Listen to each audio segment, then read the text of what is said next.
Bienvenidas, bienvenidos.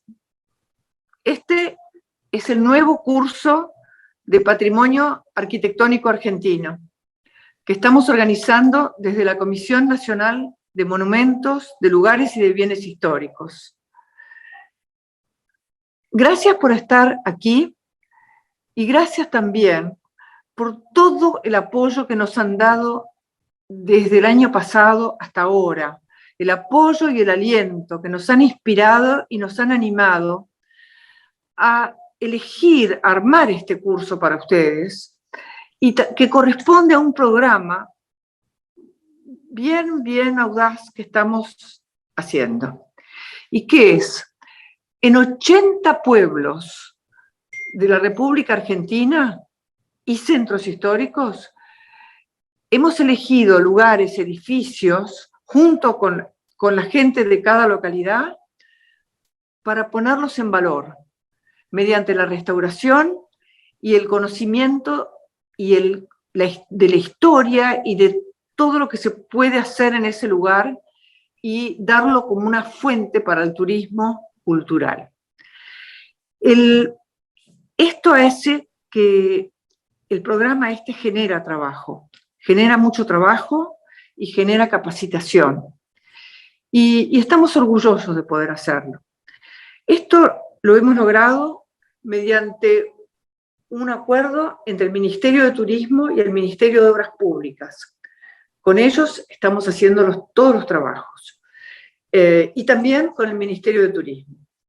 Así que queremos transmitir a ustedes esto que nos ocupa hoy, esta conexión que tenemos con todos los lugares de la Argentina, y que compartir con ustedes este amor por el país, estas ganas de cuidarlo y ver que en todos lados está pasando lo mismo. Somos muchos los que nos interesamos en el patrimonio y en lo bueno que tiene nuestro país. Muchísimas gracias. ¿Qué tal? Buenas tardes, buenas noches. Espero que estén todos bien. Otra vez compartiendo nuestro curso sobre Patrimonio Arquitectónico Argentino, este año en su versión Pueblos y Centros Históricos. Bueno, tenemos muchos participantes que nos han acompañado durante el aislamiento en pandemia el año pasado y también tenemos nuevos participantes. Espero que este año lo podamos disfrutar tanto como lo hicimos en el 2020. Vamos ya directamente a pasar a las presentaciones de nuestros expertos de hoy, sin perder más tiempo. Vamos a empezar con nuestro querido arquitecto Carlos Moreno, a la que la mayoría de ustedes conocen, que es arquitecto por la Universidad de Buenos Aires, es vocal de nuestra Comisión Nacional de Monumentos, es profesor universitario en distintas universidades del país y básicamente es un experto en los poblados bonaerenses. Y en esta oportunidad queremos invitarlos también a que vean sus publicaciones en la página web de nuestra comisión, donde hay 10 publicaciones que él tiene la amabilidad de dejarnos para compartir con todos ustedes. Entonces, hoy con Carlos Moreno y de la mano de él vamos a conocer más acerca de los poblados bonaerenses y su evolución. Adelante, Carlos. Hola, hoy vamos a hablar en este curso de un tema que es un tema a veces relegado, que es el de los pueblos históricos.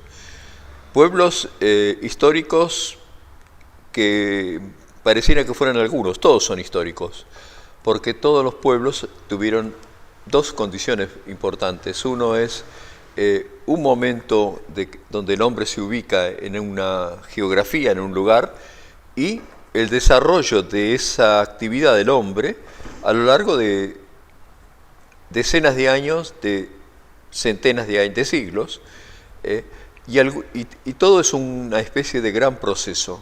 Nosotros en nuestro territorio tenemos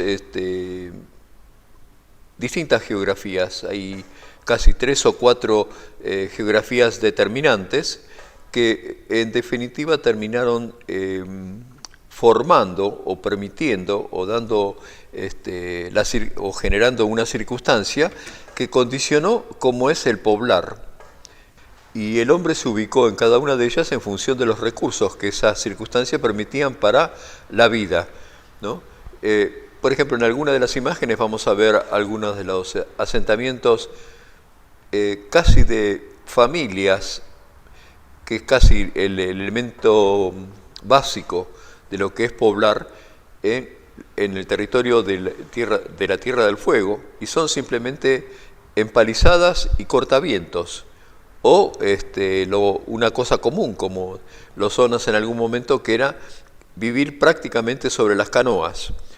Después tenemos en otras circunstancias, como en la zona de selva, o sea, en toda la zona del Alto Paraná y algunas zonas también de Chaco y el norte de Santa Fe, donde existen comunidades que interactúan con la selva.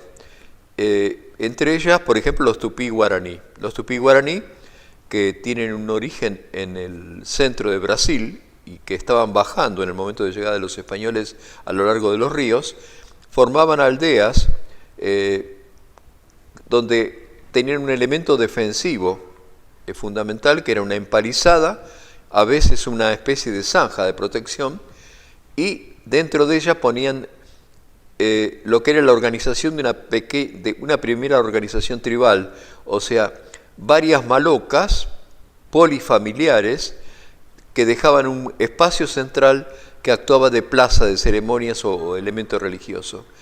Eso, después reculturalizado con los jesuitas, se integra con otra forma, que es un damero relativo, donde marca cada una de las construcciones que hay en ese damero según las estructuras sociales.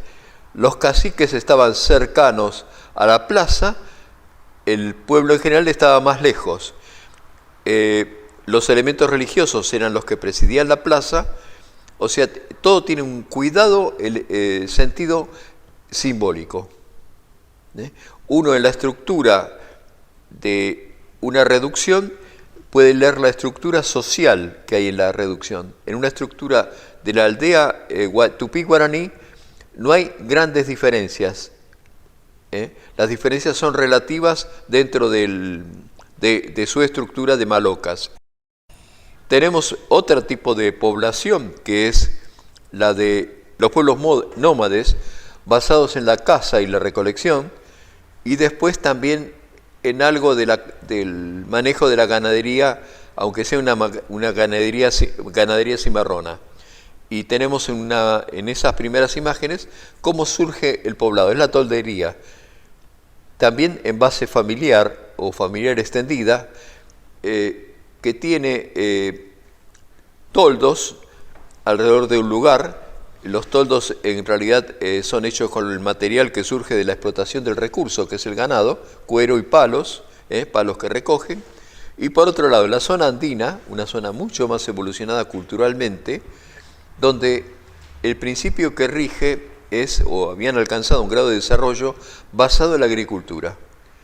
La agricultura se hace en lugares que tienen fundamentalmente agua, una cierta protección, y lo que generan son pueblos sedentarios. Sedentarios que a su vez se apoyan en un sistema de terrazas donde se hacen los cultivos. Eso no es móvil, como es la ganadería o como es la caza. Entonces quedan pueblos afincados, también con una estructura no ordenada, sino una estructura que surge prácticamente en función de la geografía del lugar.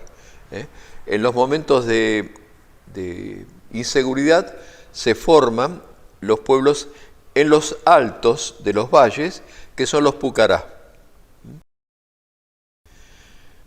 Después, a mediados del siglo XV, hay una traslación cultural importante. Hay una conquista de un pueblo que tiene otra historia, que son los pueblos europeos, que terminan conquistando a estas poblaciones, a estas comunidades, y reformulándolas. ¿Y qué traen los pueblos europeos? Algo fundamental la idea jerárquica de la sociedad, la división muy fuerte en clases y la idea de propiedad de la tierra.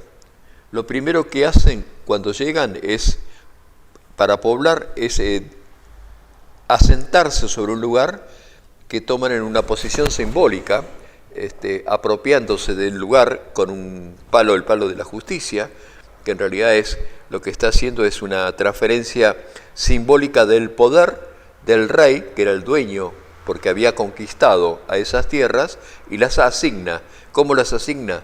Las asigna, por ejemplo, en el caso de Buenos Aires, en un damero con tierras urbanas, con la regularidad, que es muy importante, otras tierras desde la calle Juncal hasta San Isidro, que son las chacras de Panllevar, también regulares, y desde el Riachuelo hasta la Magdalena, suertes de estancia. Ahí hay un cambio fundamental. El indígena no está en esa estructura. En el norte, lo que se había hecho como estructura es la encomienda, donde lo que parte es de una explotación centralizada de un territorio rural, donde las tribus son asignadas todo el conjunto o parte del conjunto para la explotación, encomendándole al propietario, a ese nuevo propietario de las tierras y de su explotación y de la explotación de la gente. Seguimos. Un determinante que fue importante en todo el tema de los poblados es que los poblados funcionan como una totalidad una vez que superan la subsistencia y necesitan integrarse a un territorio que no es el territorio inmediato. El hombre que puebla, y eso está estudiado en algunos de los pueblos europeos, nunca se aleja más de unos 30 kilómetros de alrededor del centro donde puebla. Eso es lo que recorre en un día y que tiene que ver con cómo eran los núcleos. Después se va estableciendo un nuevo sistema, que son los sistemas que terminan en armar naciones integradas, que son las comunicaciones y el comercio, donde se compensan los recursos del lugar con los recursos de otro. Es una larga historia. Nosotros tenemos varios puntos. Ese mapa, por ejemplo, que vemos, es el mapa de la audiencia de Charcas de 1750, donde marca qué era la población de nuestros territorios y qué se había conquistado. No se había conquistado el desierto, entre comillas, se conquistó donde había otra gente que ya había generado recursos y eran explotables. No conquistaban los desiertos donde no había gente, conquistaban los pueblos, que a su vez los reencauzaban en la clave europea. Nosotros vamos a ver que los caminos conducen a la razón de ser que tuvo la explotación de estos territorios, que es al Potosí, entrando por un lugar que es el puerto de Buenos Aires, que se consolidó en función de abrir puertas a la tierra, y alrededor de esos caminos como esos caminos necesitan etapas, alimentos, caballos, una serie de cosas, se van armando pequeñas poblaciones o sistemas de postas. Vemos, por ejemplo, en una de las imágenes, pasando una razón de ser, que estuvo lo que después fue la villa y la ciudad de Luján, que es un paso que había donde se estableció una guardia en un momento para controlar el contrabando. Eso empezó a generar ya desde 1640 una intensidad del lugar que se sumó a la fama que tuvo la Virgen, que después fue la Virgen de Luján, y eso fue un punto de intensidad. Bueno, uno de los pueblos, pequeño pueblo, que después se convirtió en la gran ciudad de Rosario, es una historia que empieza en época colonial, una aldea sobre las barrancas del Paraná, que después tiene el protagonismo de la creación de la bandera sobre sus barrancas por Belgrano, y después en 1850 y pico empieza a tener un pequeño crecimiento. Había llegado a ser allí por 1860, una aldea de una pequeña ciudad de unos 10.000 habitantes. Por esos años, por la década del 60, se establece una salida a toda una zona, una región, que es lo que después se llamó la Pampa Gringa. La Pampa Gringa, que es toda la tierra que queda atrás de lo que en Santa Fe, atrás de Rosario, y que llega hasta el sur de Córdoba. La producción de esta, que tiene mucho que ver con la colonización, se transformó en lo que le llamó Ceballos la región del trigo, y había que sacar esa producción. ¿Por dónde se saca? Un ferrocarril y el puerto de Rosario. Puerto es un decir, la estacada que era Rosario en ese momento. Sin embargo, en muy pocos años Rosario pasa de 10.000 habitantes a 60, 70.000 habitantes. Y se convierte en una gran ciudad. Y ya para fines de siglo tuvo un puerto y tuvo algo que fue fundamental en todo el sistema de las ciudades y poblados del Paraná, el dragado, para que pudieran arribar barcos grandes. En esto surge un tema importante. Poblar es un tema, pero la vinculación, la conexión entre los poblados, que son las comunicaciones, es lo que hace que algunos poblados se queden, otros no desarrollen, sino que se estabilizan, y otros que no tienen una buena conexión se pierden, se deterioran y se pierden por falta de funcionalidad en relación a los recursos. Tenemos Luján. Luján, como decíamos antes, se genera alrededor de un paso, el paso de Morales sobre el río Luján. Después en 1760 más o menos se hace un puente que tuvo derecho de pontazgo, o sea que se pagaba para pasar, y ya en 1730 empieza a tener,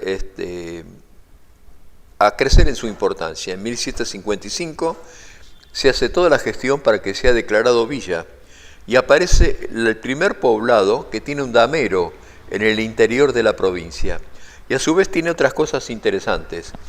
Esta villa de Luján, en su condición de villa, también tuvo cabildo, y es uno de los 4 cabildos que hubieron en la provincia de Buenos Aires: el Cabildo de Buenos Aires, el Cabildo de Luján, el Cabildo de Indios, esos eran cabildos de españoles, y 2 cabildos de indios, uno en Varadero y otro en Quilmes. Porque los españoles en los poblados separaban los poblados de españoles de los poblados de indios. Luján resultó importante en función de las comunicaciones. Es el camino real al norte que pasaba por ahí. Hay todo un rosario de elementos que se hacen. Morón es uno, Merlo es otro, después Pergamino más arriba, que tienen función de ser, o sea, su recurso es el recurso del territorio más el recurso de la transferencia. Son puntos de transferencia entre el territorio y los territorios lejanos. Son las comunicaciones. Los pueblos no crecen si no tienen comunicaciones. Es algo así como si fueran organismos sin venas, se quedan en lo elemental o, como decíamos, decrecen. Otro de los temas es cómo se organiza el territorio, y estamos hablando de la provincia de Buenos Aires. ¿Cómo surge un pueblo? La primera división natural casi que se hace en la provincia son los pagos. Pago es una antigua palabra, pero que generaba una especie de pertenencia e identidad. La gente rural pertenecía al pago de tal, y los pagos son o se organizan en función de las cuencas de los ríos. Eso va a evolucionar a fines del siglo XVIII para convertirse en los partidos. Los partidos se forman en territorios que no tienen que ver con la cuenca de los ríos, sino por ahí en los territorios interiores entre los ríos. ¿Cómo se organiza cómo surge un poblado? Y el poblado surge por algo que es elemental. El hombre, para vivir, es un ser fundamental, un ser social, y necesita para comunicarse, para convivir o participar, o para apoyar o ser apoyado, unirse con otros hombres. La potencia no es la familia, sino el grupo de familias. Y las primeras organizaciones que se van dando es, por ejemplo, las capillas de las estancias. Los propietarios de las estancias, en un sentido feudal primitivo, tenían también a su cargo el elemento religioso de los pobladores. Y lo que organizaban en sus estancias son pequeñas capillas. Esas capillas fue un aglutinador. La capilla significa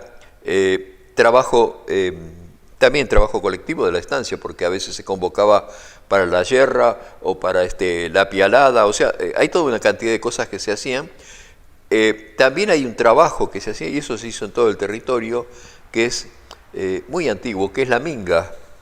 La minga es el trabajo colectivo donde todos van a un lugar para ayudar en la cosecha o en la construcción de una casa, participan de una especie de fiesta y después esos todos van a otra cuando hace falta.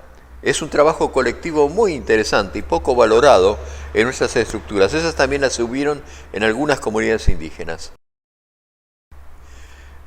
Algunas de las poblaciones, ¿cómo se generaron? Por ejemplo, tenemos una imagen de lo que fue la frontera. Había dos mundos, un mundo conquistado y relativamente pacificado, y después un mundo todavía de población indígena que le llamaban el desierto, que no era desierto, simplemente estaba poblado, no controlado por los españoles. Hubieron varios malones, unos de ellos muy importantes, a mitad del siglo XVIII, y se generó un elemento de protección que fue una cantidad de guardias a más o menos unos 70, 100 kilómetros de Buenos Aires, una forma radial. Entre ellos, por ejemplo, encontramos la Guardia del Juncal, allí en Cañuelas, que fue el origen y después se abandonó, y cuando se abandonó se trasladó más hacia el desierto y se formó con esa gente Chascomús. Esas guardias estaban protegidas por gente que eran los blandengues, que eran milicianos, no eran soldados, era gente que estaba convocada para proteger. Cerca de Luján se hace la Guardia de Luján, que es el origen de Mercedes, de la ciudad de Mercedes, con una cosa muy interesante. Se hace una especie de fortín, alrededor del fortín lo pueblan las familias de los soldados, y los soldados piden, y no les dan, la tierra para hacer chacra. El manejo de la propiedad de la tierra es un elemento fundamental en cómo fueron los pueblos y cómo se distribuyó la tierra. Eso es un tema que muchas veces no es estudiado, pero por ejemplo, un tema como el de Mercedes, de la Guardia de Luján, de los blandengues chacareros, la gente que poblaba al estilo de los viejos colonizadores y defendía la tierra. Uno de los temas, y eso ya surgió con la venida de los españoles, es la regularidad de la tierra. Al principio la tierra se limitaba, o la propiedad de la tierra, por los accidentes naturales. Después, cuando se van achicando los elementos, se hacen por elementos geométricos. Y entonces empieza a aparecer un cambio importante en el paisaje, que es la línea que divide la propiedad. Y también aparece algo que fue muy importante en las chacras, por ejemplo, no tanto en las estancias, que es el cerco de tunas o el cerco que marca la propiedad, donde la propiedad de un lado podía hacer un tipo de agricultura y el del otro lado otro tipo de agricultura. Ese es el primer gran cambio del paisaje que hay en el territorio. Tenemos otro tipo de población, que es una población que surge alrededor de los grandes centros urbanos, especialmente en las grandes ciudades, Buenos Aires, Córdoba, Santa Fe, Tucumán. En este caso tenemos el pueblo de Flores. ¿Y de cómo surge este tipo de población? Son antiguas chacras que 1800, ya en el siglo XIX, empiezan a ser loteadas. Se lotea la chacra en una serie de lotes, se establece un damero, no demasiado estricto, y vamos a ver, la primera imagen es una imagen de Bourget de 1837, cuando él recorre estos lugares por el Camino Real, donde ya estaba construida la iglesia de Cenillosa, la antigua iglesia de Flores. En la segunda imagen vemos un plano de más o menos 1820 y pico, 25, 26, donde aparecen las construcciones que ya se habían establecidos. Una protoplaza en un lugar montado a dos manzanas, la capilla en un lugar exótico, no corresponde a la geometría de división de las tierras, que después fue el cementerio de Flores, el primer cementerio de Flores. O sea, las primeras ocupaciones o los primeros poblados son caseríos. No están regidos todavía por algo que fue muy importante y que la Revolución de Mayo lo acentuó y se organiza con el Departamento Topográfico de la provincia de Buenos Aires, cuando se organiza la provincia en 1821, que es el catastro de las propiedades. Un elemento nuevo que aparece, que es la propiedad registrada en algún lugar, con un catastro que a su vez hizo una mensura. O sea, es todo un avance enorme, algo que consolidó la propiedad de la tierra. Y después el último mapa, el último plano, corresponde a 1874, donde ya Flores es un pequeño centro, es el casco urbano del partido de Flores, donde ya están bien definidas las propiedades. Ese es un proceso del siglo XIX. Aquí tenemos otro ejemplo de otra característica de la división de la tierra, que fue Cañuelas, o es Cañuelas. Cañuelas se genera, primero hubo la Guardia del Juncal, después fue un territorio netamente rural, donde 1815 más o menos se instala una capilla, la capilla de Nuestra Señora del Carmen, y alrededor de la capilla se destinan al sustento de la capilla tierras, que son denominadas las tierras de la Virgen. Igual que esto lo vamos a tener en San Isidro, donde alrededor de la primer capilla se destinan una serie de tierras, las tierras del Santo. Todas estas tierras tienen un cambio muy importante en su estructura con la reforma religiosa de 1821, donde las tierras de las comunidades religiosas y las tierras de la Iglesia pasan a poder del Estado. ¿Y qué se genera? Esos pobladores que podía haber sin propiedad alrededor de la capilla empiezan a instalarse con una cierta, en un damero producido por la provincia, por el Departamento Topográfico, con lotes. Este es un cambio social muy, muy importante y es producto de la Revolución de Mayo. Ya después tenemos 1874, el otro plano es 1830, cuando se organiza el damero. El otro plano es 1874, donde ya está estabilizada la población. Esto es un proceso común a todos los pueblos de la provincia de Buenos Aires, que es un caserío, una organización estructurada con catastro y damero, la consolidación de la ciudad, donde ya, por ejemplo, en 1874 tenía una iglesia, la iglesia importante, tenía escuelas, tenía una cantidad de cosas.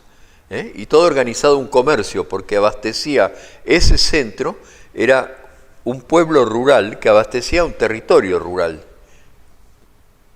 Todavía no genera industrias ni una serie de cosas, aunque otros pueblos ya para esa fecha empiezan a generar industrias como un molino. Estos mapas que vemos del territorio bonaerense están indicando dos elementos que fueron fundamentales en la consolidación de la población. Las capillas, que ya desde el siglo XVIII, fines del XVIII, se van consolidando en los pueblos y van siendo un núcleo del caserío y después del pueblo. Y después de la Revolución de Mayo, el gran cambio que hubo, que fue la escuela. Ya en 1821 se organiza la Universidad de Buenos Aires. Entre una de las cosas que tenía era una misión, la educación primaria.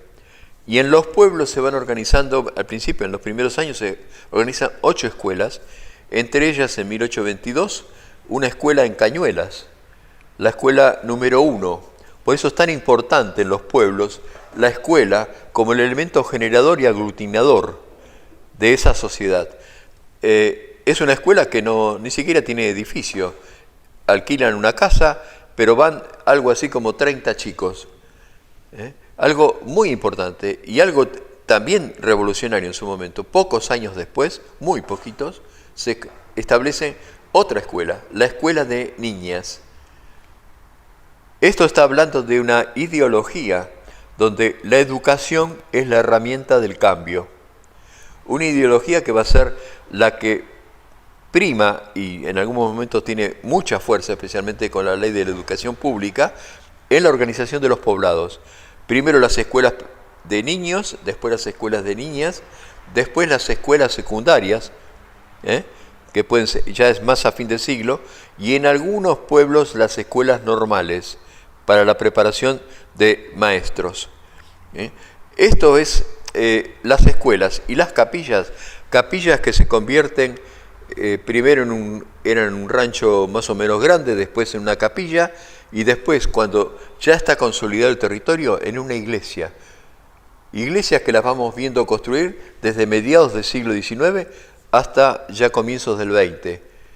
La iglesia está expresando la potencia de recursos de la zona que puede generar la construcción de una iglesia que a veces son de diseños magníficos. Es el elemento que se destaca. Desde 1856 se produce otro gran cambio en la organización de la provincia, que es la organización de los municipios. Municipios que se regían por algo así como el presidente del municipio, con una serie de personas que lo asesoraban, muy distinto y que se elegía por votación. Después, en 1890, hay una ley que la perfecciona donde se incorporan los consejos deliberantes. Es algo muy importante porque esos presidentes de municipios están reemplazando a los jueces de paz, que eran nombrados por el gobierno central de la provincia, y que es muy diferente y es una democratización del territorio, la municipalidad, que se hace como basada en los partidos, en una división de partidos en la provincia, que a lo largo del siglo XIX van creciendo, y los grandes partidos se van dividiendo en partidos chicos que a veces no tienen cabecera y después generan una pequeña ciudad de cabecera. Otra ciudad que es voluntad de ocupación del territorio, lo que sería Bahía Blanca, fundada en 1828, es un fuerte y alrededor una pequeña población, ya es una proto-organización. El fuerte tiene como vigencia la protección de esa frontera sur. Cerca de ahí, ya en 1856, se funda otro pueblo, que es Nueva Roma, un pueblo militar, hecho con los soldados voluntarios italianos que habían participado en el cerco, en la defensa de Montevideo, y que después vienen y se instalan como elemento de defensa. Es un pueblo militar que a su vez se le da propiedad y tiene la defensa o la explotación del territorio de alrededor. Acá tenemos otros pueblos, en aquel caso tenemos Carué, Guaminí, y abajo un tema muy interesante, 1836 o 37, la fundación de Azul. Azul sobre el río que conocían como Río Azul, es simplemente un fuerte, después hay un caserío alrededor, pero 40 años después es una ciudad con todo, y ahí vemos su plaza mayor, una plaza a la francesa en 1874, y muy poquito, en 1878, construye un palacio renacimiento francés como municipalidad, que es una joya. El ferrocarril, a partir de 1856, en el territorio bonaerense y después por extensión en el territorio nacional, se va estableciendo una red de vías con un sistema ferroviario. El sistema ferroviario fue un sistema que diseñó la población, recorrió las zonas productivas y en algunos casos, como nos pasó, por ejemplo, con lo que fue la Pampa Gringa, se daban las concesiones del ferrocarril y se les daba tierra en los alrededores del ferrocarril, que ellos colonizaban. Después vendían los lotes. Y como las locomotoras de la época tenían que ser reabastecidas cada 15, 20 kilómetros de agua, en cada lugar de abastecimiento de agua se generaba una estación, que es el núcleo de muchos de los pueblos y ciudades del interior. El ferrocarril pobló y ayudó a colonizar, por supuesto con un fin netamente comercial, pero nuestro territorio está dibujado por ello. Tenemos el caso de la Porteña, que va estableciendo una línea y que va poblando, por ejemplo, el caso de Morón, donde el ferrocarril llega en 1863 o 64, y de repente Morón, que antes se tardaba más de un día en carretas hasta Buenos Aires, lo recorre en 1 hora, con lo cual le da una enorme posibilidad nueva. Uno de ellos fue el abastecimiento de leche en Buenos Aires. Y hay un tema que es clave.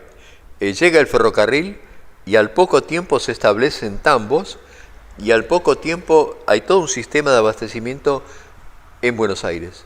Lo mismo pasó en Cañuelas. En 1885 llega el ferrocarril y ya en 1889 se establece una industria que fue directamente determinante en el progreso del lugar, que es la Martona.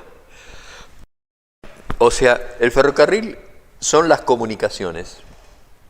Igual que, por ejemplo, en un sector tenemos en lo fluvial todo el río Paraná, el ferrocarril estructuró todo lo que es en general las pampas, y la población casi coincide con el ferrocarril. También el ferrocarril se establecía donde había potencialidad, no donde no había potencialidad. Hubo casos en la Patagonia, ya en el siglo XX, donde a principios del siglo XX Ramos Mejía, que era el ministro de Agricultura, estableció una serie de ferrocarriles que partían de los puertos hacia el interior, como una forma de ocupación y de colonización del territorio. ¿Por qué el ferrocarril? Porque si se establecía una colonia en el interior y no tenía comunicaciones, se ahogaba. Necesitaba interacción comercial para sacar sus productos y para traer otros productos. Un caso importante es el de Carlos Quén. Carlos Quén, que es un pueblo fundado más o menos en 1881, cuando se establece una nueva línea de ferrocarril entre el ferrocarril oeste y el ferrocarril argentino, en una zona agrícola, que después tuvo bastante intensidad en la producción de lino. Este ferrocarril anduvo muy bien, pero cuando todo el ferrocarril fue desactivado, esto se empezó a morir, como se murieron muchísimos de los pueblos en el interior del país. ¿Por qué? Porque no tenían la conexión. ¿Y qué pasó con Carlos Quén? Carlos Quén se fue muriendo. Allá por el año 2000 tenía 600 habitantes, cuando en el 1922 tenía más de 2000.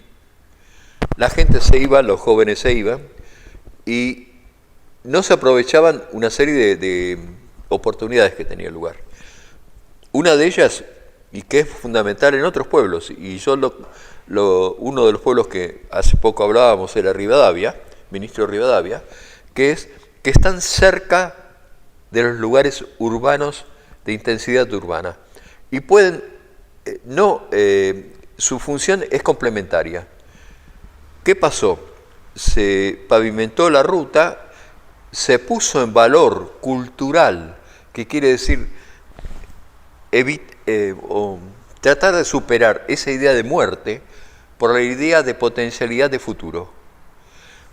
Carlos Quén, de a poco vinieron alguna gente que encontraba un clima semi-rural y muy apto a las nuevas formas y los nuevos valores de vida.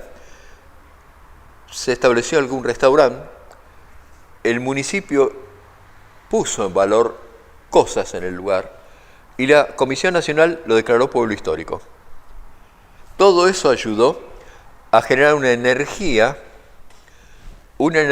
que pudo darle esa diferencia entre ir muriéndome e ir viviendo un poco. Y ese vivir un poco es que ahora tiene algo así como 10 restaurantes, mueve todo un turismo de Luján y mueve un turismo muy importante porque todos estos lugares que quedan con accesibilidad son potenciales para otros servicios, en este caso el de esparcimiento, los restaurantes, el paisaje rural, algunas industrias como cerveza artesanal, industrias que tienen que ver con elementos de alimentación, que sería la vieja estación se hizo como centro y el viejo galpón, el galpón que tenían de carga, galpón que estaba ya había perdido parte del techo, se convirtió en el centro cultural. Todo eso significó energía desde afuera, que fue haciendo crecer la semilla que estaba dentro. Lo que pasa es que en los pueblos hay momentos que necesitan un diferencial de energía exterior para superar esa decadencia que los va matando. Otro pueblo, y estos son pueblos que todavía están ahí esperando, son en Misiones, los pueblos de las colonias. Hay 30 pueblos entre Oberá y el sur de Misiones que fueron poblados por colonias de polacos, ucranianos, alemanes del Volga, y que quedaron con algo que es muy, muy interesante. Esos pueblos no tuvieron conexión y quedaron con las formas culturales que traía esos grupos de inmigración. Esto también tiene un enorme potencial cultural y turístico. Ahora estamos viendo con la gente de Misiones, con nuestro delegado y la gente de Cultura de Misiones, de forma de declarar alguna de las capillas. Hay 30 capillas construidas según los modos de cada uno de estos pueblos. Algo interesantísimo, como una forma de revitalizar. Necesita ponerse en valor, porque acá pasa algo muy característico. Estas capillas, estas pequeñas casas, fueron hechas en la época del arranque, y mucha gente las interpreta como las expresiones de la pobreza, y no se dan cuenta del valor que tienen por las formas de su identidad y su valor cultural, que va mucho más allá de construir una iglesia con ladrillos huecos. Tenemos en estas imágenes dos antiquísimas fotografías de Santa Fe, de la provincia de Santa Fe. Una es de Esperanza, de la colonia de Esperanza, 1856, donde sí se repartió la propiedad de la tierra. Y entonces lo que se hizo, se consolidó la población. Y hoy Esperanza, que no hace mucho fue declarada como la expresión de un pueblo histórico en función de ser la cuna de la colonización agrícola en la Argentina, tuvo todo el sentido del progreso y de la consolidación, e inclusive de una identidad particular. Y abajo vemos una fotografía no muy lejos de ella, de pobladores que también son colonos, arrendatarios. Colonos que no tenían propiedad de la tierra y que arrendaban por 4 o 5 años. ¿Cómo es un poblado de un arrendatario? Lo más simple posible, un rancho, no plantan un árbol porque no tienen arraigo con el lugar. Y una de las cosas más importantes con los poblados es el arraigo. Y una de las cosas más importantes es la propiedad de la tierra. Ese caserío que vemos abajo es en una colonia. Eso, cuando terminó el arrendatario, al año eran ranchos y a los 5 años eran taperas. Y a los 20 años nadie notaba nada más que un montículo de tierra que había en un lugar. Estas son las posibilidades que tienen. Hay posibilidades que tienen que ver con la propiedad de la tierra y hay posibilidades que hay que darle vitaminas a esos poblados cuando están decayendo. No todo se puede rescatar, pero muchos de estos pueblos tienen una potencialidad suficiente como para ser rescatados. Pueblos como Adrogué, Bueno, al principio es Mercedes, un pueblo que se consolida, abajo Adrogué, 1872, proyectado su centro por Canale, por los arquitectos Canale, y con el empresario Esteban Adrogué. Es una forma de población que consolidó fuertemente. Y después el gran drama que tiene, un drama que se formó, que es parte del crecimiento, que lo rural se ha ido despoblando. Igual que por ahí en el siglo XVIII teníamos, no sé, un 10% de población urbana, en el siglo XX, y más en el XXI, tenemos un 90 y pico de población urbana. Se despueblan los pueblos, se despueblan el campo, todo es un modo distinto. No es para lamentarse, es para tomar una forma o nuevas propuestas. Los poblados no todos se pueden rescatar, pero sí se pueden rescatar algunos, que tienen potencialidad para hacer hoy, y quizás por mucho tiempo.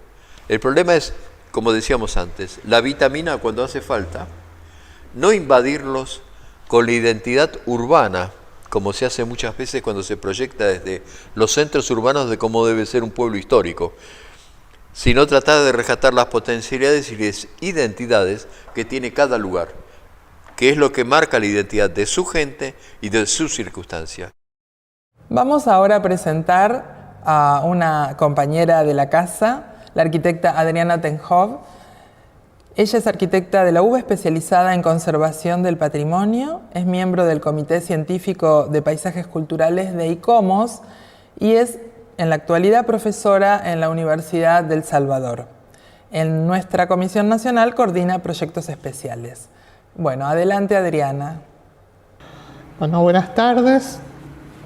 Vamos a conversar un poquito sobre, los diferentes patrimonios del Pago, la Villa y la ciudad de Luján, que van conformando en una estratigrafía compleja los diferentes periodos históricos que conformaron a esta localidad tan representativa de la provincia de Buenos Aires. Podemos empezar diciendo que es el río Luján el que da origen a esta localidad, que este río nace en la localidad de Suipacha y continúa atravesando las localidades de Mercedes, Luján, Pilar, Exaltación de la Cruz, Escobar, Campana, Tigre y San Fernando, donde desemboca a su altura en el Río de la Plata. Es así que todas estas localidades están incorporadas a la cuenca del río Luján, constituyendo unos paisajes bonaerenses muy representativos que tienen como hilo conductor a esta cuenca del río Luján. Podríamos entonces básicamente identificar tres periodos en la constitución de Luján. Una primera etapa del Pago de Luján y la Guardia de Luján, una segunda etapa la Villa de Luján y una tercera ya cuando se constituye la ciudad de Luján. El Pago de Luján se forma en el periodo colonial. Recordemos que la muerte del capitán Luján o Luxán en castellano antiguo fue la que le dio el nombre al río Luján, dado que Luján formaba parte de la expedición de Pedro de Mendoza y huyendo del ataque de los indígenas llega a orillas del río Luján, donde es asesinado y de allí toma el nombre el río Luján. Posteriormente, con Juan de Garay, a partir del año 1580, se produce la repartición de las suertes de estancias y de los pagos. ¿Qué eran los pagos? Eran el conjunto de chacras y estancias ubicadas sobre ambas márgenes de los ríos. Entonces, estos pagos configuraban una unidad catastral colonial reconocida entonces con el nombre de pago. En el año, otro acontecimiento importante de la época colonial es la constitución de la donación de tierras por parte de la señora Ana de Matos Recordemos que en el año 1630 se produce el milagro de la Virgen de Luján en el camino hacia Santiago del Estero, y en ese camino la Virgen permanece, venía trasladada por unas carretas, permanece en ese lugar, y ahí se dio lugar a esa devoción a esta Virgen que decide quedarse en el lugar, que no fue justamente en Luján, sino que fue en la localidad de Pilar, en la actual Villa Rosa. Pero luego esta señora Ana de Matos dona parte de sus tierras en Luján para la construcción de una capilla en conmemoración de estos acontecimientos y como devoción a la Virgen. La primera capilla dedicada a la advocación de la Villa de Luján, de la Virgen de Luján, es colocada y bendecida en el año 1677. Lamentablemente se demolió esa capilla. Hoy en día es un terreno baldío sobre la calle San Martín, casi 9 de julio, en el centro de Luján. Bueno, a comienzos entonces del siglo XVII, la lucha contra el indio entonces marca una frontera con el límite en el río Luján. Producto de esta situación comienzan a surgir diferentes poblados a modo de defensa contra los malones. El río Luján era atravesado por 3 caminos reales que se dirigían al Alto Perú, y siendo el camino nuevo, que hoy es la actual Ruta 7, la que atraviesa el poblado de Luján, y se decide fundar así en el año 1663 la Guardia del Luján como sitio de defensa. Bueno, representativo de este periodo histórico, es decir, del periodo colonial, cuando ya Luján se transforma en la villa de Luján por la creación del Cabildo, tenemos justamente el Cabildo de Luján, que fue creado también en el año 1755. Es un monumento declarado por nuestra institución, Monumento Histórico Nacional. Funcionó como casa capitular, escuela, cárcel y también como sede del gobierno municipal hasta el año 1910. En la imagen de la derecha vemos la Casa del Virrey, también del periodo colonial, que fue construida en 1772. Fue utilizada por el virrey Sobremonte en su histórica huida de Buenos Aires a Córdoba durante las invasiones inglesas. Y este edificio en 1918 quedó incorporado también al complejo histórico Udaondo. Vean en la esquina la típica puerta de esquina colonial, donde servía para, digamos, actividades comerciales también. Otra, digamos, obra representativa del periodo colonial, sin lugar a dudas, es la casa de Pepa Galarza, también declarada por nosotros, es decir, por la institución, como bien de interés histórico nacional. Esta es una casa, una vivienda particular de ese periodo, construida en el año 1762, y fue vendida luego al complejo histórico Enrique Udaondo. Nótese que tiene los muebles, el equipamiento original de la casa. A la derecha se ve el estrado donde se sentaban las mujeres de la casa a tomar mate y a conversar. Y bueno, se ve a la izquierda, en la parte superior, la foto, un daguerrotipo original que se conserva en el museo, en el Archivo Histórico Udaondo, de lo que era la vivienda original. Luego, más tarde, como se encuentra hoy, tiene, digamos, todo un pórtico de acceso en neocolonial, que no es representativo justamente del periodo original de la casa. Bueno, en esta imagen vemos a la derecha el predio de la primitiva capilla que realizó Ana de Matos, que fue demolida. Hoy en día, como les decía, es un terreno baldío. De todos modos, el sitio está declarado como lugar histórico. Y a la izquierda, una reconstrucción de la primitiva, de la primera capilla de Lezica y Torresuri, que está ubicada justamente en el predio donde actualmente está la basílica. La basílica se construyó en ese predio justamente y se conserva parte de esta capilla original en la parte posterior de la Basílica de Luján. Vemos allí una imagen, también una pintura de época y otra, una reconstrucción del artista Leoni Matis. En el siglo XIX entonces ya Luján pasa a ser ciudad. ¿Qué es lo que la caracteriza ya en el siglo XIX a Luján?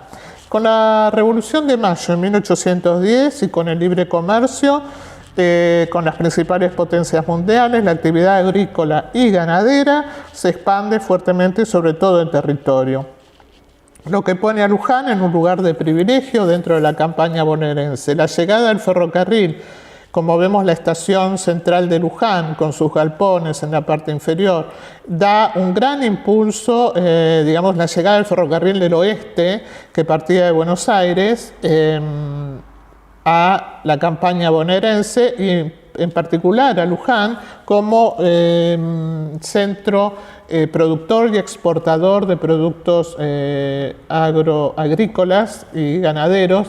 Sigamos a continuación entonces con otra de las obras emblemáticas. Vemos el Colegio Nuestra Señora de Luján, también construido a fines del siglo XIX. Se encuentra del otro lado del río Luján, atravesando un puente metálico que hay por detrás de la capilla. Se encuentra de la otra margen del río Luján esta obra muy destacada del eclecticismo de fines del siglo XIX, es el Colegio de Nuestra Señora de Luján. También, desde esa misma época, el hoy Museo Municipal Florentino Ameguino, que fue la casa de los Ameguino, que es aproximadamente, esta casa es representativa del año aproximadamente mediados del siglo XIX, 1850. También vemos otra de las viviendas que aún se conservan en el centro de Luján, las casas italianizantes, las casas chorizos rioplatenses italianizantes, con sus habitaciones en galería que se vuelcan a un patio lateral, y también las villas italianas de las familias más ricas de la localidad. Ya en el siglo XX, Ciudad Luján, bueno, por supuesto, la obra emblemática y que realmente caracteriza a Luján es la Basílica de Luján, cuya piedra fundamental en realidad se colocó a fines del siglo XIX, en 1887, pero su construcción se finaliza en el año 1937. La piedra fundamental y la idea de realizar esta basílica fue del padre Salver, y es una obra emblemática del estilo, neogótico en la Argentina.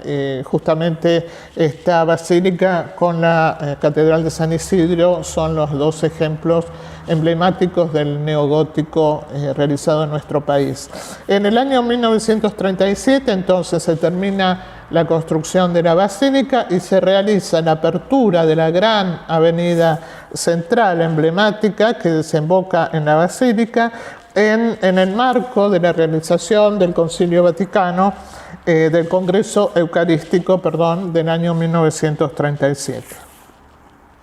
Bueno, otra obra, muy representativa que identificamos a Luján es, por supuesto, todo el complejo Daondo, realizado por el arquitecto Martín Noel, obra paradigmática del neocolonial argentino. abarca, digamos, está formado tanto por el Museo Colonial Histórico y por el Museo de Transportes. Es por su inmenso acervo patrimonial uno de los museos más importantes de Sudamérica. Eso hay que recordarlo, que fue inaugurado en el año 1923, siendo su primer director, con carácter honorario, don Enrique Udaondo. El aumento progresivo del acervo cultural del museo determinó la adquisición de terrenos colindantes donde se construyeron nuevos pabellones que reproducen antiguos edificios coloniales. Tal es el caso de la Aduana Vieja frente al pabellón Federal y el convento de monjas de Santa Catalina frente al pabellón Balcarce. En Udaondo tiene todo un frente con recovas hacia la gran avenida central y tiene sus fachadas posteriores dan a un gran parque lineal, el parque que da sobre el río Luján, ¿no es cierto? Vemos aquí unas fotografías de época donde realmente los paseos por el río Luján eran paseos característicos y emblemáticos de toda la campaña bonaerense y también de la gente de Buenos Aires que iba a realizar sus paseos por el río Luján, ¿no es cierto? El edificio de la cúpula es un edificio emblemático. Tiene una característica muy importante. Un frente da hacia el parque, digamos, costero, y el otro frente da sobre el río Luján. Es un edificio realmente de un valor arquitectónico singular, con dos frentes totalmente, digamos, diferentes, adaptados al paisaje, uno al río y otro al parque, y que actualmente es la Oficina de Turismo de Luján, ¿no es cierto? Bueno, otras obras, digamos, que se construyen y emblemáticas que caracterizan a Luján son, por supuesto, la Escuela Florentino Ameguino, la municipalidad, que responde a la tipología de las municipalidades de los pueblos bonaerenses, el tanque de agua y digamos, la avenida Humberto Primo, que es la llamada Avenida de las Palmeras en Luján, que en su época dividía lo que era Luján central del área rural. Capítulo aparte, merece mencionarse el cementerio municipal. Si bien el cementerio municipal se inauguró a fines del siglo XIX, se le realizó nuevamente un pórtico en el año 1928, proyectado por el arquitecto Víctor Sulcic, y que tiene un gran conjunto de valor escultórico realizado por Luis Perlotti, y todo bajo el cálculo estructural del ingeniero Del Pini. Realmente una obra interesante que amerita conocerse y valorarse. Bueno, esto es brevemente un panorama de los diferentes patrimonios de Luján en sus diferentes periodos. Y yo quisiera mencionar que nosotros en la Comisión de Monumentos elegimos, dentro de lo que es el patrimonio de Luján, una obra emblemática que es el edificio de la Sociedad Española de Socorros Mutuos, que hoy es el Teatro Trinidad Guevara, para realizar su puesta en valor a través del programa Pueblos y Centros Históricos que nosotros realizamos desde la Comisión de Monumentos, acompañando a las diferentes localidades del interior de nuestro país, dando apoyatura técnica y, digamos, impulsándolos para su presentación en el programa del Ministerio de Obras Públicas, el programa Argentina Hace. En este contexto, los voy a dejar ahora en manos del arquitecto Santiago Rosso, que es el director del museo, perdón, es el director del Teatro Trinidad Guevara, es arquitecto, es docente de la Facultad de Arte y Arquitectura de la Universidad de El Salvador y se ha desempeñado como puestista y escenógrafo. Es director, ya dijimos, de este teatro desde el año 2014. También es pianista, director y compositor y director, fundador del Coro Municipal de la Cámara de la Ciudad de Luján. Bueno, desde ya muchas gracias y continuamos viéndonos en los próximos cursos que daremos desde la Comisión de Monumentos para toda la comunidad de nuestro país. Buenas tardes. Gracias, arquitecta Tenjú. Yo soy el arquitecto Santiago Rosso, soy el director del Teatro Municipal Trinidad Guevara y los invito a hacer un pequeño recorrido sobre el patrimonio construido, un poco de su historia y la propuesta de preservación y accesibilidad que tenemos pensado. El Teatro Municipal se configura inaugurado hacia el 30 de noviembre de 1884 por la Asociación Española de Socorros Mutuos, una institución pujante en aquel momento en lo que era la villa de Luján. Fundamentalmente los socios, con necesidad de construir una sede social, juntan los fondos necesarios para construir este edificio que estamos viendo, la fachada, que es aproximadamente en esta foto hacia 1910. En esta segunda imagen, tomada de caras y caretas, podemos ver una función de gala en lo que era el Teatro Español hacia el año 1908, o sea que estamos percibiendo la fisionomía del edificio en relación a un salón donde se permitían comidas, reuniones políticas, reuniones de la sociedad de aquella época, y además se realizaban eventos teatrales, musicales y de ese tipo. O sea que el salón se configuraba de alguna manera como un enclave importante para la sociedad de aquel momento. En esa esquina donde vemos esta palmera, y ese edificio donde se ve a la derecha con paredes blancas, es el Teatro Municipal, ya con la reforma del año 1922 y tomando su fisionomía actual, como podemos ver en esta foto de la fachada, donde en esta intervención del arquitecto Pedro Janot se le incorporaron palcos, un escenario, fachada, digamos, pasó a ser de este centro de reuniones, este espacio de reuniones sociales de la Asociación Española, a convertirse efectivamente en un teatro y a los pocos años en un cine-teatro. Con el declive del cine, la sala entró en un franco deterioro, hasta ser alquilada por los miembros de la Asociación Española como bazar. Esta sumatoria de situaciones, dado que Luján en aquel momento no contaba con otras salas teatrales, estamos hablando aproximadamente hacia la década del 70, que es donde es tomada esta foto, Luján no contaba con salas para representación. Y un grupo de actores independientes empieza a generar la inquietud en las autoridades del municipio de aquella época para convencer a las autoridades de la Asociación Española de alquilar y restaurar la sala. Estas imágenes son del proceso de restauración y de recuperación del espacio que estaba en franco deterioro. Así que gracias a aportes de la provincia de Buenos Aires, la sala hacia 1980, en esta imagen podemos ver el avance de esa restauración, y en esta próxima también, que es una foto ya de la sala del patio de butacas, podemos ver, por ejemplo, la sala de proyección de cine, el aspecto ya de una platea de cine-teatro y los cortinados al fondo de la sala, comprados a Algodoneras Flandria, que es también una institución sumamente importante del partido de Luján, y sobre todo en aquel momento. Así que la fachada hacia 1981, digamos un año después de esa reinauguración, ya como teatro municipal, en el marco de este alquiler que el municipio realiza con la Asociación Española de Socorros Mutuos, ya contamos con el aspecto prácticamente contemporáneo de la fachada.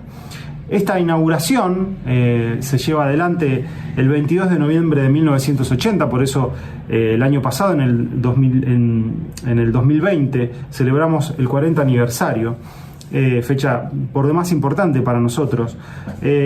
Esta ocasión de 1980 permite inaugurar la sala como teatro municipal, al cual posteriormente en el año 85 se le impondrá el nombre de Trinidad Guevara, la destacadísima actriz rioplatense. Aquí vemos gran parte de estos mismos actores 4 años después, interpretando Nuestro fin de semana de Roberto Cosa, que es la pieza que de alguna forma institucionaliza la creación de la comedia municipal. O sea que el teatro municipal se empieza a establecer como un epicentro de cuerpos artísticos locales, la creación de cuerpos artísticos locales. O sea que institucionalmente la sala, que ya contaba con una gran cantidad históricamente, ¿no?, de respaldo de las instituciones lujanenses y de toda su comunidad, vuelve a tomar ese papel protagónico, siendo alma mater de cuerpos artísticos, que el primero de ellos será la comedia municipal. Acá vemos una foto del año 2013, digamos bastante años posterior, pero vemos el estado de la sala previo a su puesta en valor, que se realizó en el año 2015. Aquí vemos, digamos, 35 años después de aquella restauración intensa del año 80, las tareas de puesta en valor. Básicamente se trató del retiro de placas de yeso en su planta baja, arreglos en el cielo raso, nuevo sistema de iluminación general e iluminación escénica en el escenario, una nueva paleta de color. En esta otra imagen podemos ver la creación de una canaleta pasacables accesible, revoque de paredes, reposición de molduras y pilastras faltantes.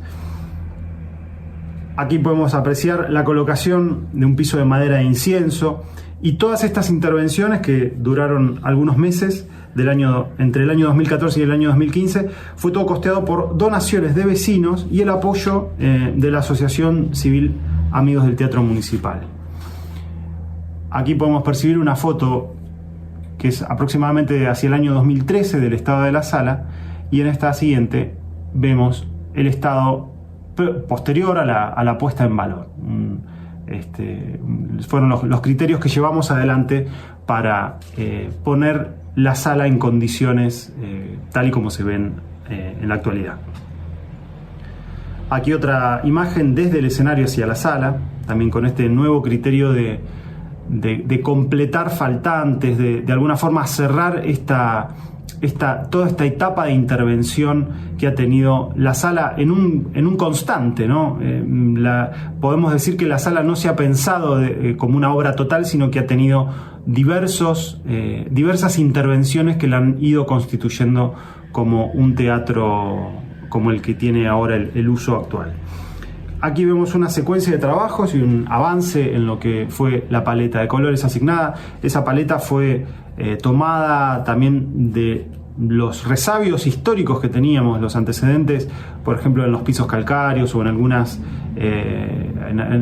detalles o en algunos testigos que teníamos respecto de los colores posibles que había tenido la sala. Sobre todo, para el uso teatral es necesario tener una sala oscura y no una sala pintada de blanco, lo cual evita la concentración en el escenario, ¿no? y dispara luces donde no debe haber. A continuación, habiendo hecho un breve repaso de la sala, de la historia de la sala, vamos a detallar las 3 intervenciones que proponemos en el marco del programa Argentina Hace. Básicamente están orientadas en 2 visiones que tienen que ver con la preservación y con la accesibilidad. La primera de ellas tiene que ver con la fachada, que es el último tramo, digamos, en tanto puesta en valor, que tiene que ver con la conservación y la restauración, diseño y construcción de una marquesina adecuada en estilo y proporciones, una iluminación puntual para la misma, con criterios estéticos.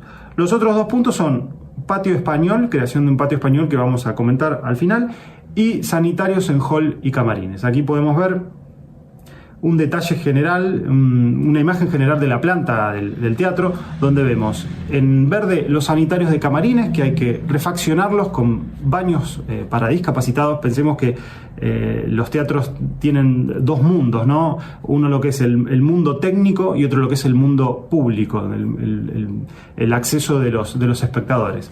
En ese sentido, ahí en en los círculos azules podemos ver los baños de caballeros y damas, también pensados con una intervención para baños para discapacitados, también separadas de lo que son los baños para camarines.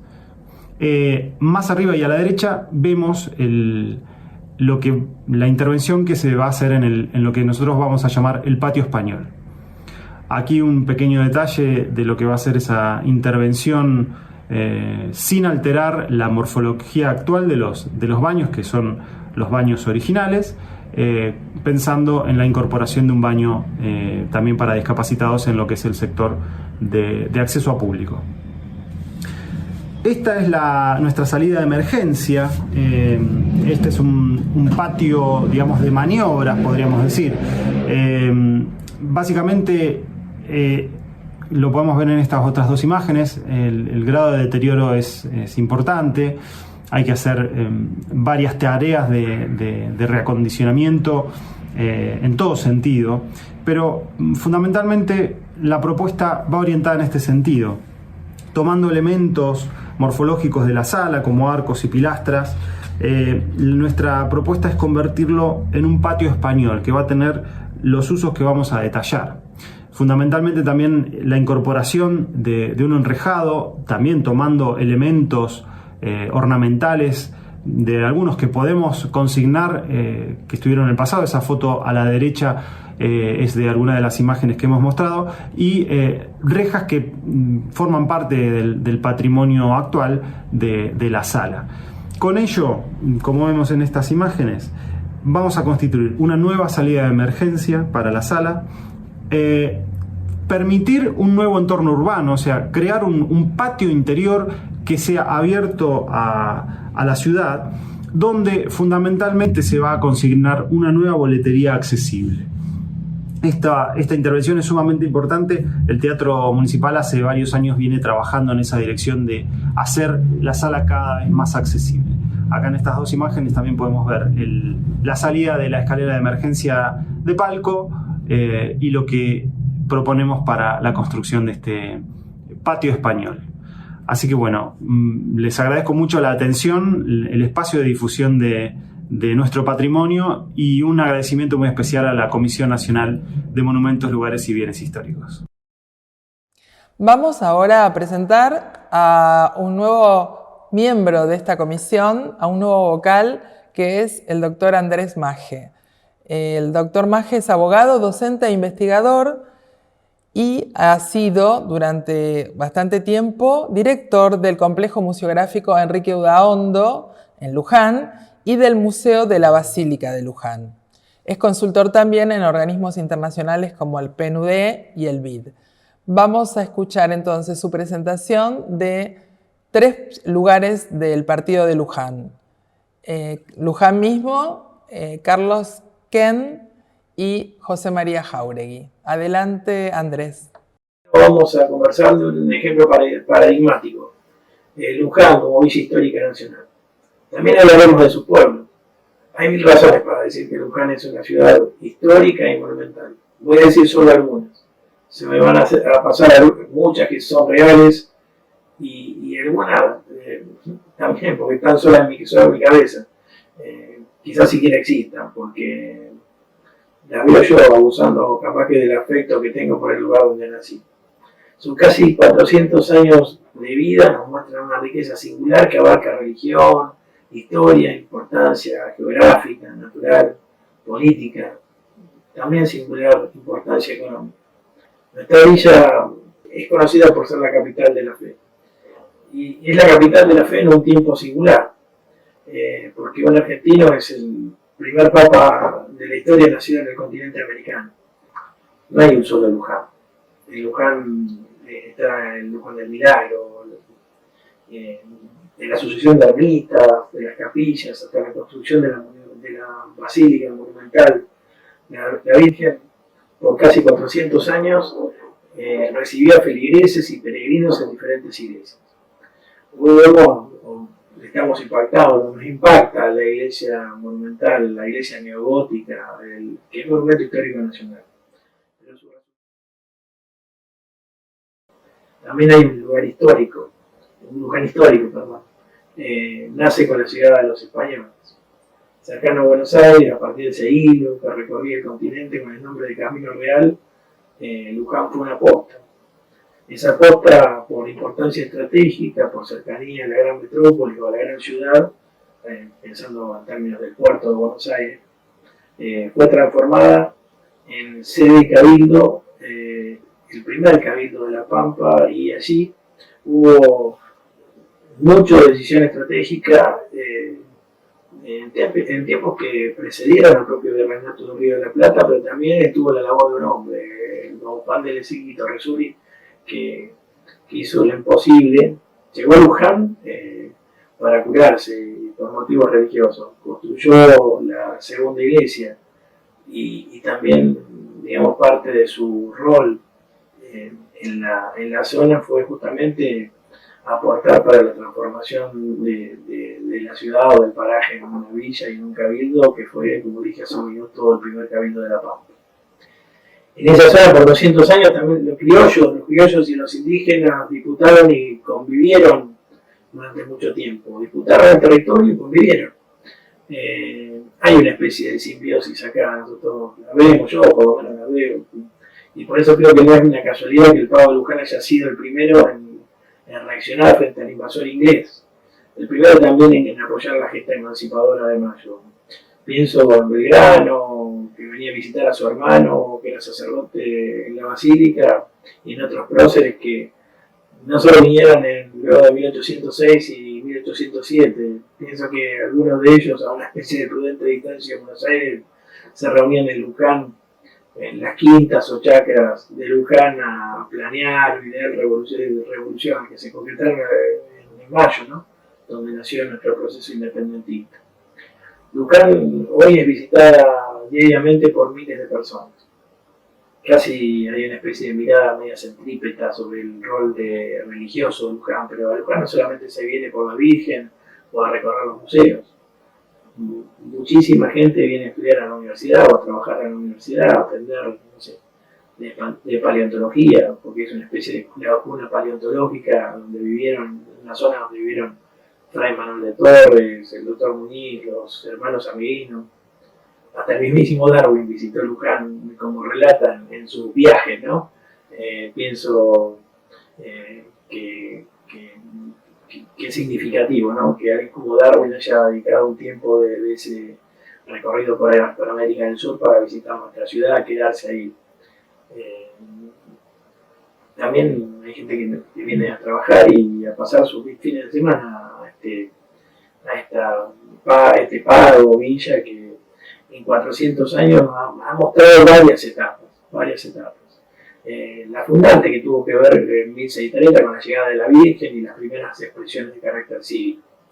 Después los siglos XVIII y XIX, con la declaración de Villa y el Cabildo, tuvimos una participación tanto en el proceso independentista como en el de la organización nacional.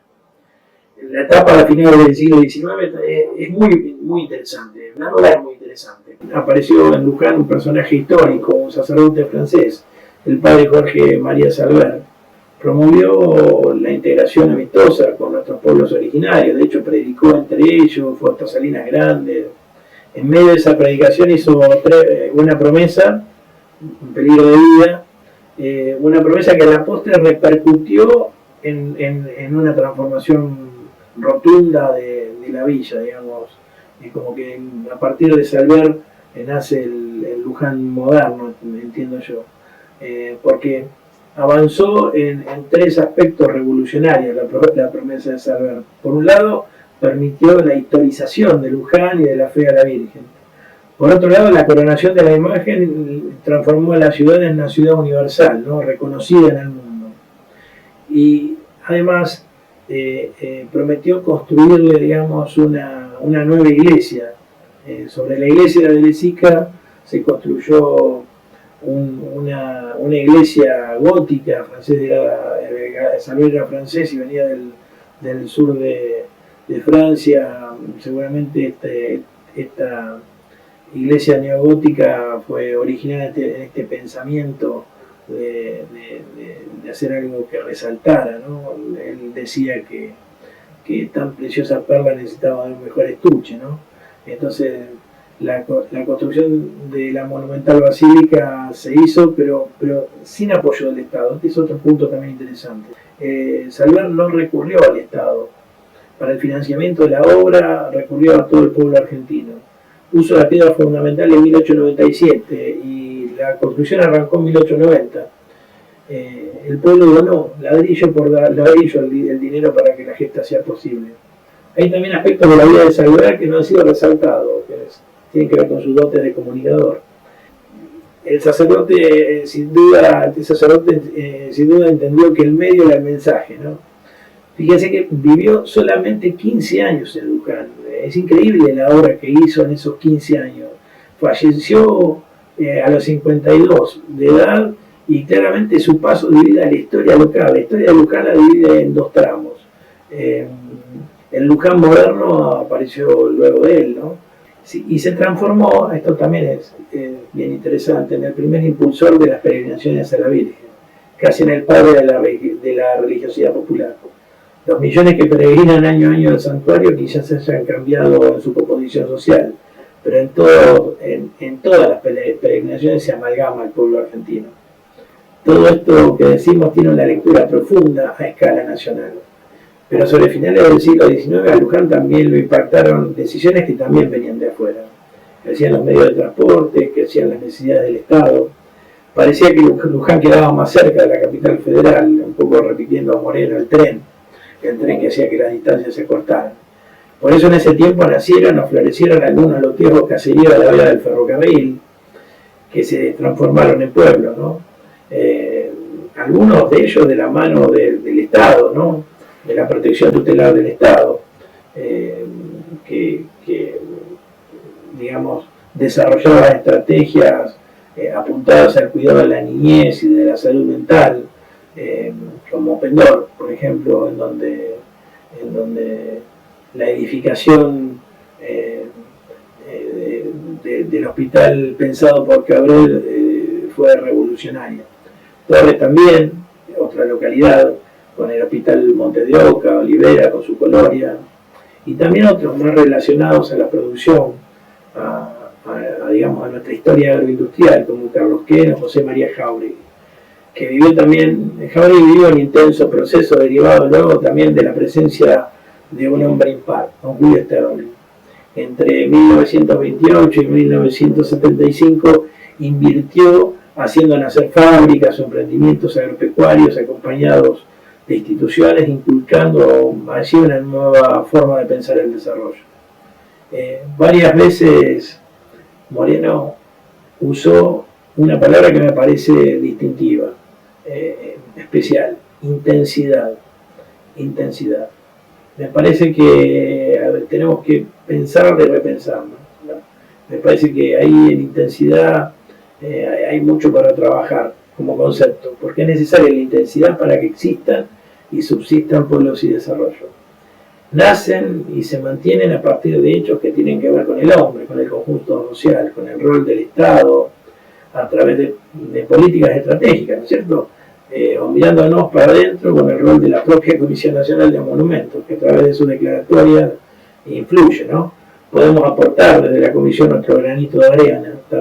Todos podemos aportar intensidad para promover, para resignificar, para salvar nuestro patrimonio material y nuestro patrimonio inmaterial. También creí entender que hablaba Moreno de intensidad cuando se producían en el lugar hechos que siquiera eran buscados, ¿no? Sino que tenían que ver con la naturaleza, los recursos u otras manifestaciones. El patrimonio y su valoración no son algo eterno o permanente, sino que se va modificando, ¿no? Con los cambios culturales de cada sociedad. Cuando remarcamos que somos el hito cero de la argentinidad porque salimos a defender la patria en cierre de las invasiones inglesas, ¿no? También se nos distingue por el complejo museográfico que fue construido a partir del cabildo de la Casa del Virrey, como se conoce el Real Estanco de Tabacos y Naipes, ¿no?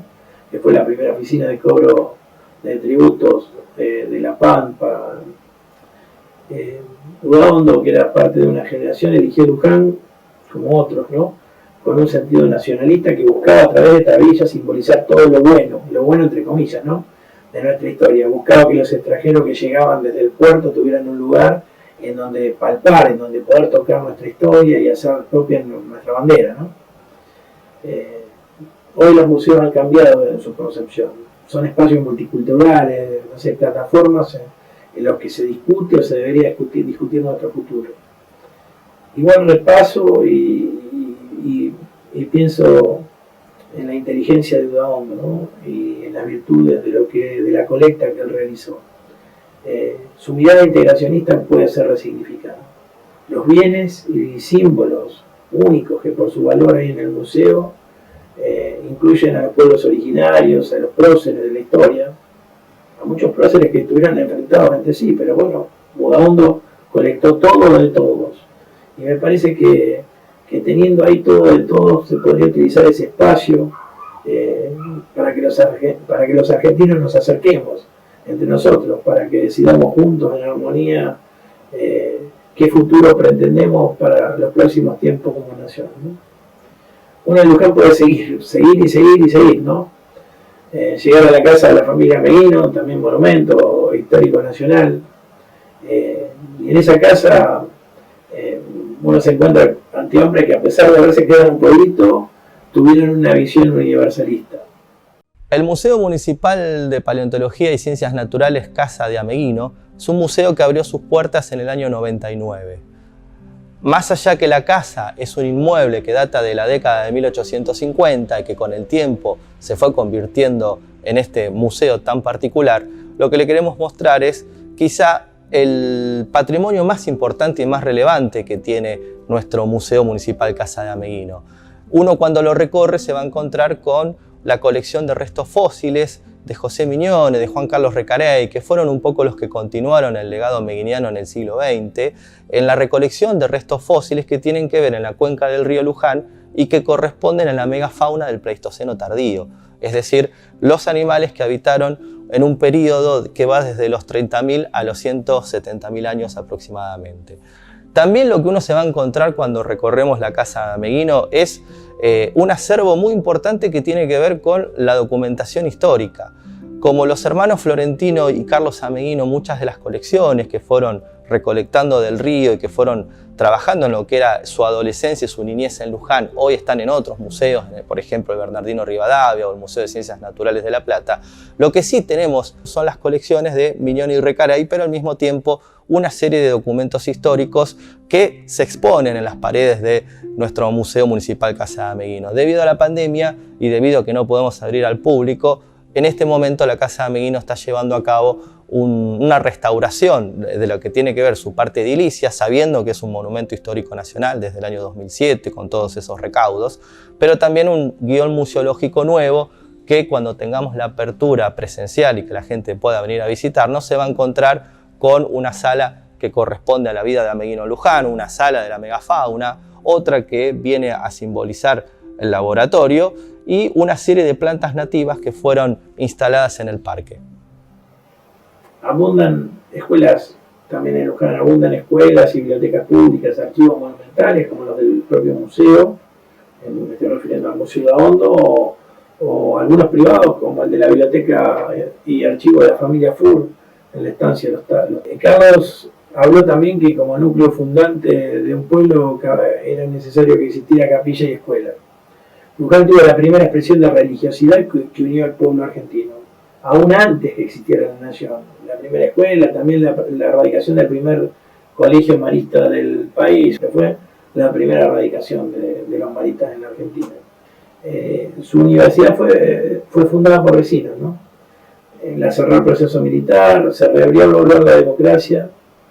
Luego de la reapertura, en sus 40 años de vida, ha crecido en formación, en investigación, en vinculación, en apoyo a la comunidad.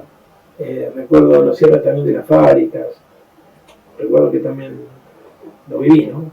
El tren dejó de pasar, ¿no? Sin embargo,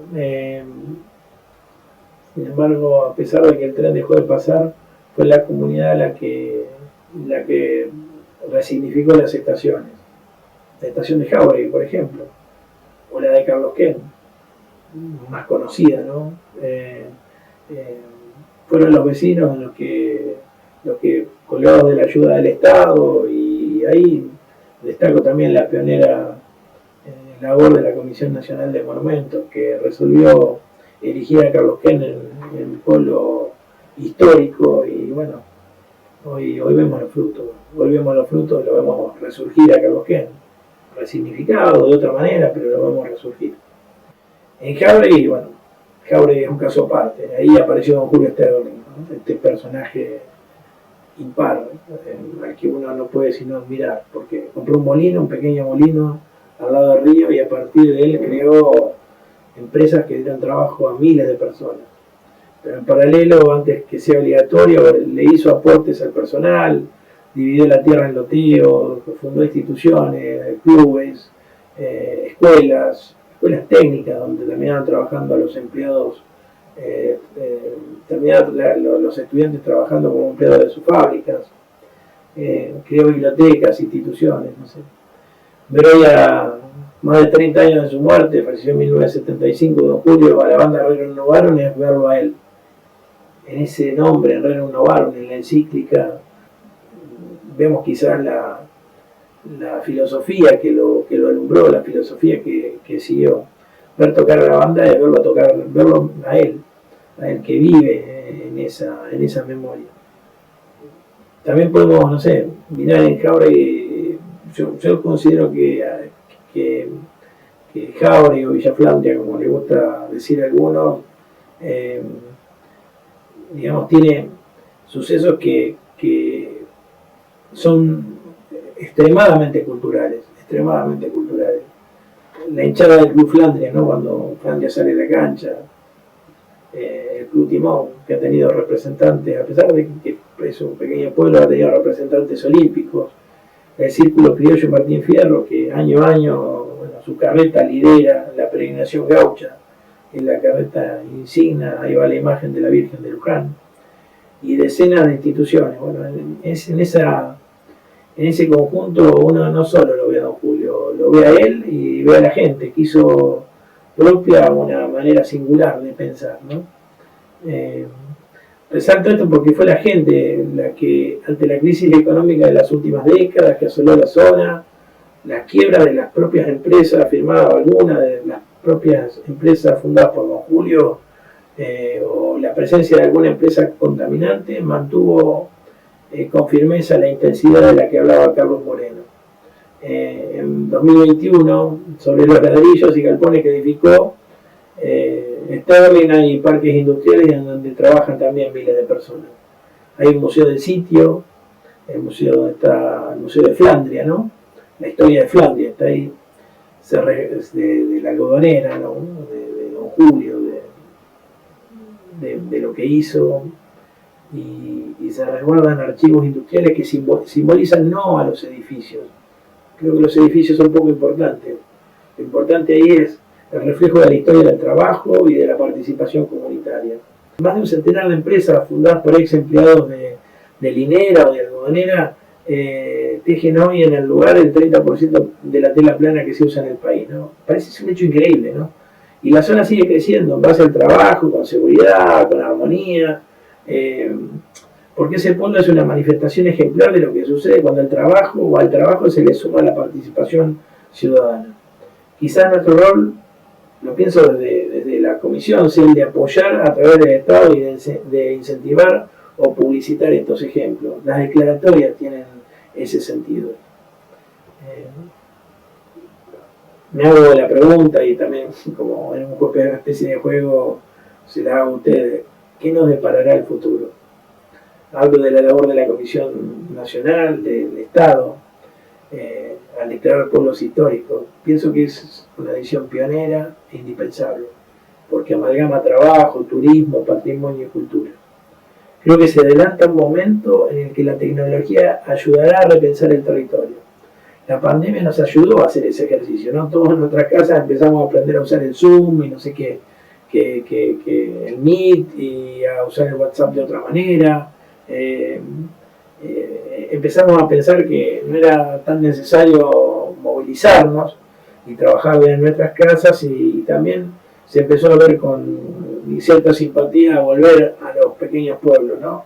Seguramente va a ser necesaria una inversión en tecnología para que esto pase, para que esto sea más poderoso, más fuerte, ¿no? Pero quizás los pueblos vuelvan a florecer y lo hagan en detrimento de las grandes metrópolis. No digo en detrimento, pero es la palabra demasiado fuerte, pero que va a haber otra sintonía y no va a ser tan profundo este proceso de urbanización que vivimos en los últimos 2 siglos. Quizás el desarrollo, estoy hablando del desarrollo argentino o el desarrollo, no debe ser pensado a partir de los bordes, y que esos espacios con